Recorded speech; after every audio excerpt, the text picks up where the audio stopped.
Welcome to the Ecommerce Toolbox Expert Perspectives, a podcast by Noibu, where we explore the elite strategies and cutting-edge insights with our expert guests. Get ready to propel your e-commerce business to the next level. Welcome everyone to another episode of the Ecommerce Toolbox Experts Perspective. Joining us today from sunny Florida, we have Taylor Becker. Welcome, Taylor. Thank you, Kailin. Thank you for having me. Yeah, no worries. So we're really excited to learn a bit more about you today. And having looked in your background, not only are you working currently as the head of DTC and Ecom in North America for Polar, but you also run an agency called Tailored Approach. I see the pun now with your name, just caught on now, that helps with digital strategy. So maybe starting off, love to learn a bit more about kind of your career so far and how you got to where you are today, and maybe touching on what your agency actually focuses on and why you saw that there was a gap in the market. Right. So I started off actually my career in sports, dabbled a little bit, in different industries, but really started in sports marketing, and immediately fell in love with digital. And so I helped grow and build a social media strategy for the PGA Tour early in the days, and then moved into other tournament digital marketing capacities, supported a lot of things around website design and everything like that with the tour. And then really wanted to move into consumer products. And so I moved over, took the leap, left sports, which was hard to do, and moved over to pilot and started really kicking off into stationery. And then from there, I've worked in a few different industries, everything from outdoor furniture, home furniture and accents, to even satellites for a hot second. Now I am here at Polar in wearable tech. Cool. What prompted you to kick off your agency, and what gap did you kind of see in the market that your expertise could help fill? Right. So just throughout my career, what I've noticed a lot of brands and just organizations in the e-commerce area really struggling with is building the strategies out in e-commerce, transitioning from your traditional sales roles or sales models to what an e-commerce model does, and really how to perform in that way for brands. And so a lot of what I've found is a lot of organizations don't know how to transition, or maybe they have transitioned, but they're still kind of struggling or don't know how to take it to the next level. And so just providing some of that guidance there on how to do that, how to accomplish that, and really getting back to the basics is what I've found with a lot of organizations on just let's level set on where we are, what are overall strategic goals for the organization, and then really how does e-commerce, digital commerce, marketing, all of it fit in to drive those goals for the organization. So that's kind of the gap that I try to fill there. And this actually perfectly cues up my first question around transitioning a team from sales to e-com management. So maybe talk to us a bit about what exactly does that mean, and what are some of the strategies that you've developed and implemented successfully in your career? Curious to learn your perspective on that. Yeah, I think a lot of organizations, e-commerce is just, it really transformed sales and for brands over the years. And so I think it was this, thing that, people just said, okay, this is a new sales channel and we're going to get interested and we're going to dabble. And it became this very large sales channel over the years. And now what you find is a lot of companies trying to figure it out along the way. And, either cleaning up, making messes, or just don't know how to strategize within those channels. And so, throughout my career, what I've found is that it really starts with mindset with sales, traditional sales, and moving over to e-commerce. And in traditional sales, you have your silos, you have your channels, they're segmented, even siloed to varying degrees throughout the organization. Whereas in e-commerce, it's very much an ecosystem. You have to make sure that you're talking to you're cross collaborating across different teams, everything from marketing, operations, product to the e-commerce team. You have to make sure that that you're even considering channel conflict, pricing strategy conflict, product strategy, all of those things within this digital space, because there are no walls.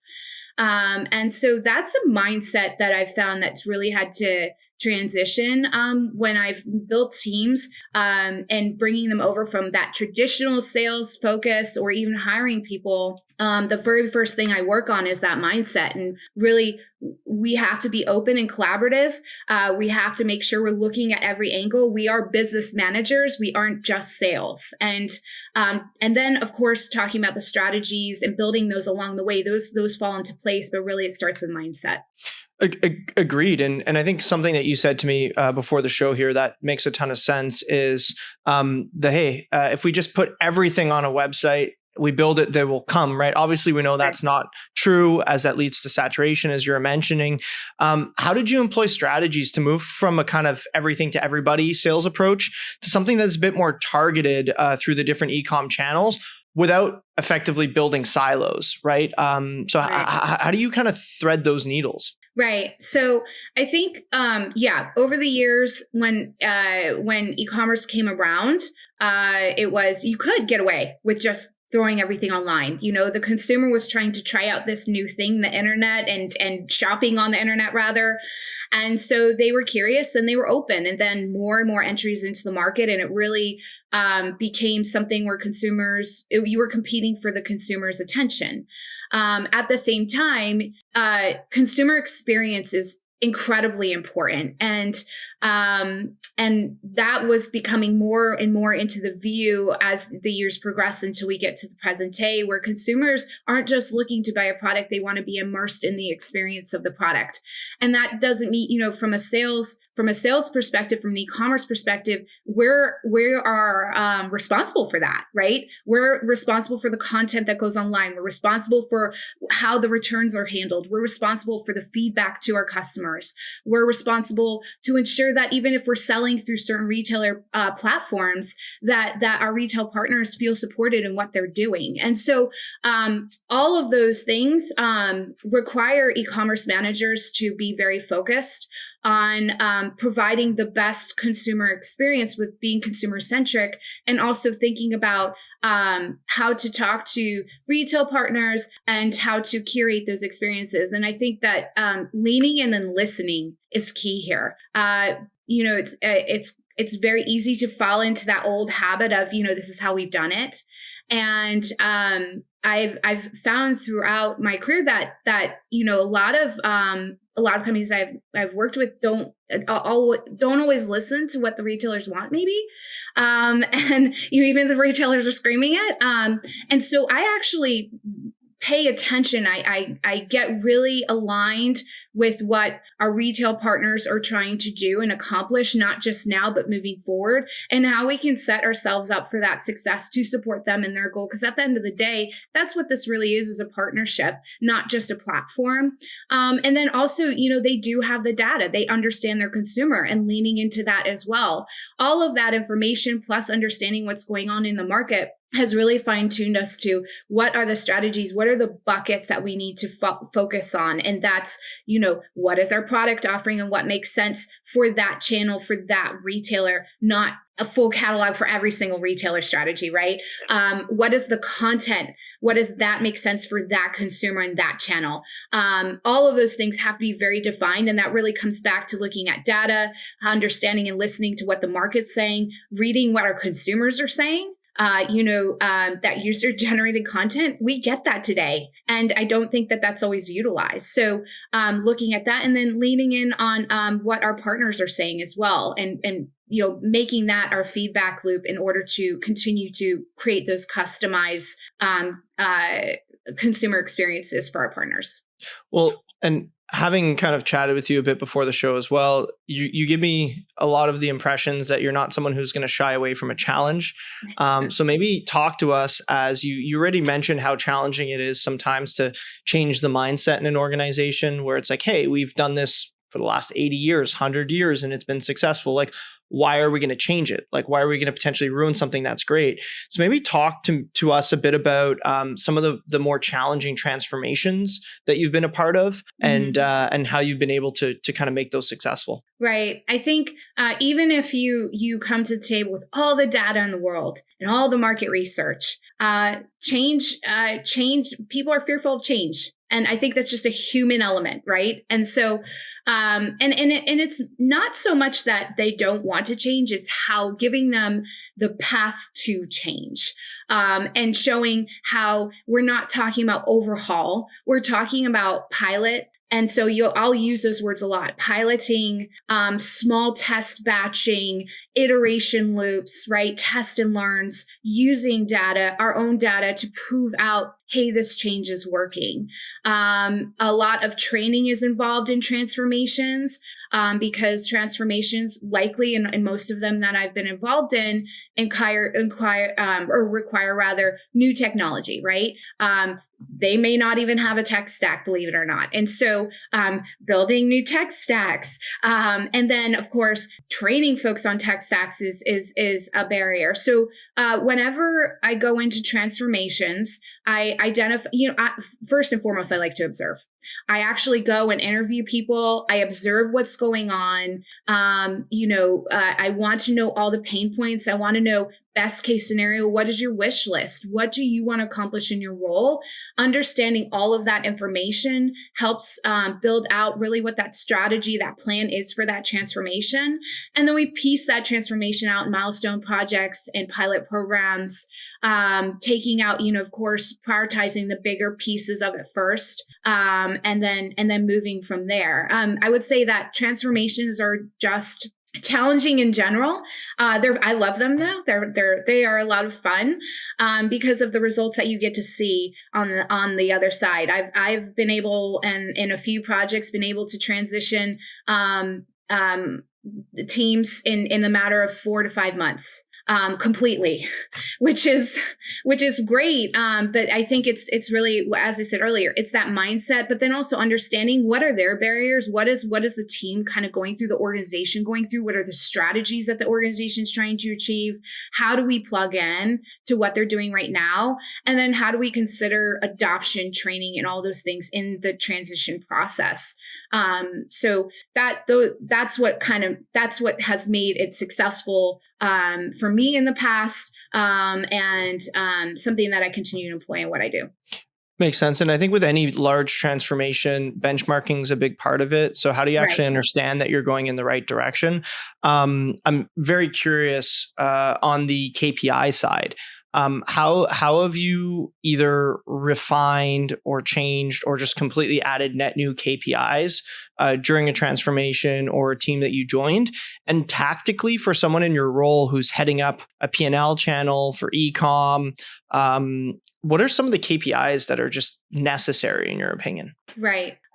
Great question. So I always say, and you can ask anybody that has worked with me, sales is a symptom. It's a symptom. Revenue generation is a symptom. A lot of organizations that I've worked with say, well, this is our sales goal for the year. Well, that's great. And I love that. And we'll look at that. We'll always look at that, right? That's there. But I'm going to take that and park that, because that's a symptom of actually what we're doing. And what we're doing, and some of the major KPIs that we need to look at, is what is our returns rate? And behind our returns rate, what are our reviews? What is the review count? What does that look like? What are people actually saying? The quantitative and qualitative data behind that. So looking at the return segment, because that's part of that purchase path and retention.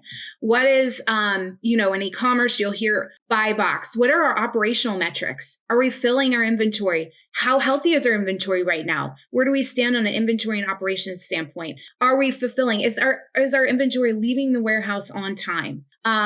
So looking at operation metrics in those ways. Content, is it driving? Are we getting glance views? What is our conversion gap between our sales and our glance views? Looking at all of those metrics. And then, of course, folding all of those up into the sales. Those metrics are what's going to drive the revenue. At the end of the day, if those metrics are healthy and we're seeing growth there, then the sales will come. And so that's where I kind of go in.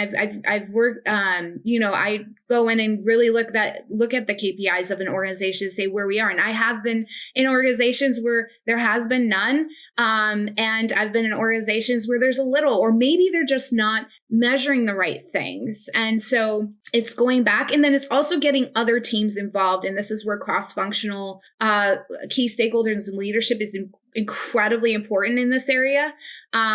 Whenever we have internal conversations, it's not the e-commerce team. It's the key stakeholders from operations, from marketing, from finance, from product, really all of us talking about the challenges within the business and the KPIs driving in those areas, because everybody within the organization is a key stakeholder in the e-commerce business. And that is something that I'll back to, again, that mindset of pulling that through, that we have to pull that through the organization to let everybody know that they have purpose in what we're trying to do from an e-commerce perspective and a digital commerce perspective. And the KPI kind of shows them how they can play in that realm. And coming in, being part of a transformation, setting the ambitious KPIs that obviously trail behind revenue. But to your point, most of the work's done before the credit card's approved, right? Yeah. It's getting the clicks, getting the right conversion rate at each stage of the funnel. How do you think about architecting teams and high-performing teams that will enable you to actually hit those KPIs on time, on budget? Right. So for teams, what I've found is a lot of folks will hire people that they're comfortable with or within their industry, right? And that's a common thing that I hear. Well, are they in our industry? That's actually the first question I get. Wait, are they in our industry? And while I think that applies in some sales channels, maybe in a B2B capacity, for e-commerce, I actually don't think that logic applies.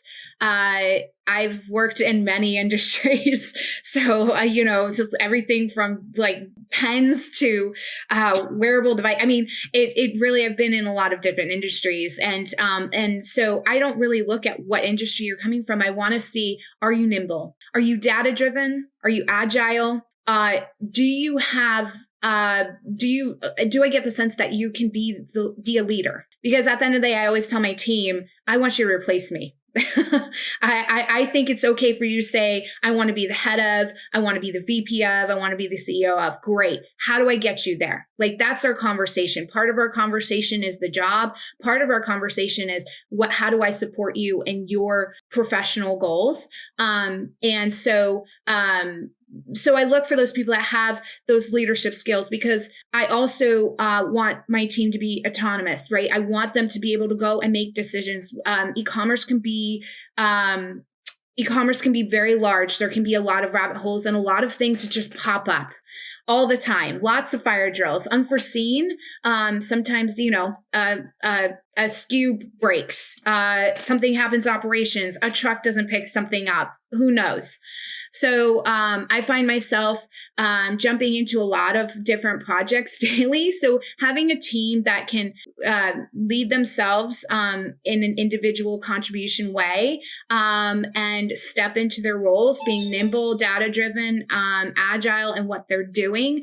Also being able to collaborate and work cross-functionally is very, very important. And communication is key. If somebody comes in with all of those things, I can train them on the platform. I can train them on the technology. That's not hard. I think technology today and the platforms of today actually are very user friendly. It's really what kind of those soft skills do you bring to the table, and that can really drive the business and meet the initiatives within the organization. Awesome. Yeah.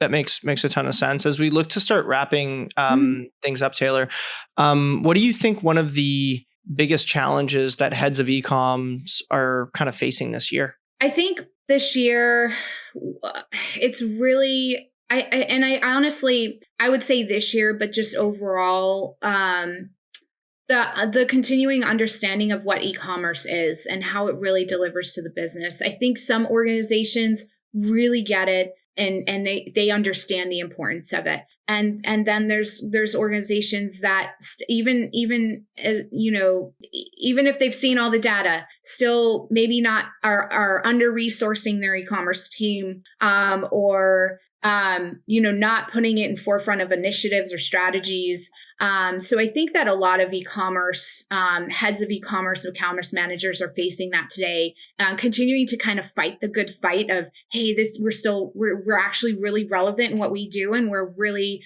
we're part of this growth line.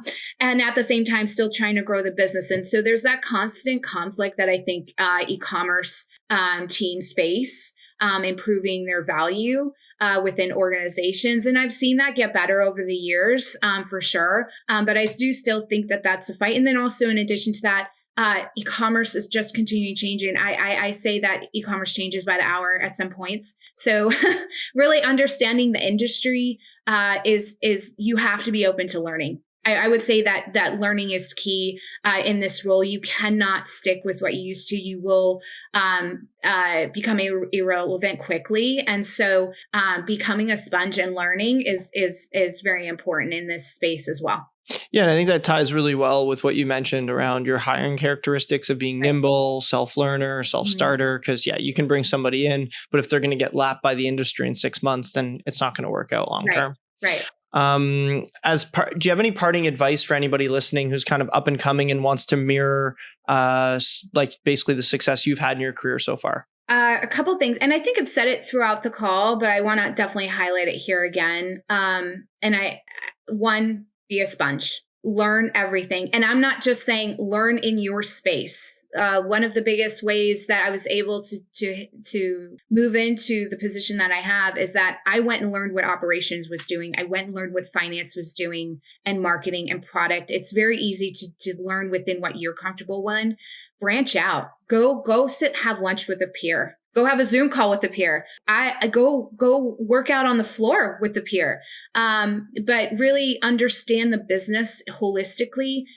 You will be surprised on how much impact what you're doing is actually impacting maybe that person's job. And then on top of that, one thing that I do ask is, how can I help you be successful in what you're doing? Like from my area, how can I help you? And that creates networks, that creates that camaraderie and within organizations as well. So those are that would be one of the big things. The big takeaways is really being a sponge to not only learning on the external, but learning about the other functions within your organization and what are they trying to accomplish with what they're doing. And then also have courage, step into new things.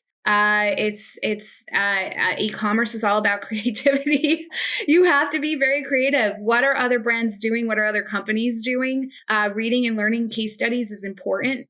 And then really thinking outside the box. And what I love to do is get a whiteboard. And I have one over here, and I write random things. I'll have a random thought and I'll write it up. But be creative in the role and continue to do that. That also will help just help with new solutions, but also keep your mind going on what are the ways and the new strategies that we can employ for the organization. Taylor, it's been a pleasure. I definitely learned a lot on, call it restructuring, KPI implementation, and how to really lead from the front on a transformation. So wanted to thank you again for your time. And I'm sure everyone listening had a great learning session as well. So thank you again. Thank you, Kailin. The e-commerce toolbox expert perspectives is brought to you by Noibu. To find out more about Noibu and how we can help you debug your e-commerce site and rocket your revenue, visit www.noibu.com. That's Noibu.com. And then make sure to search for the e-commerce toolbox expert perspectives on Apple Podcasts, Spotify, Google Podcasts, or anywhere else podcasts are found, and click subscribe so you don't miss out on any future episodes. On behalf of the team here at Noibu, thanks for listening.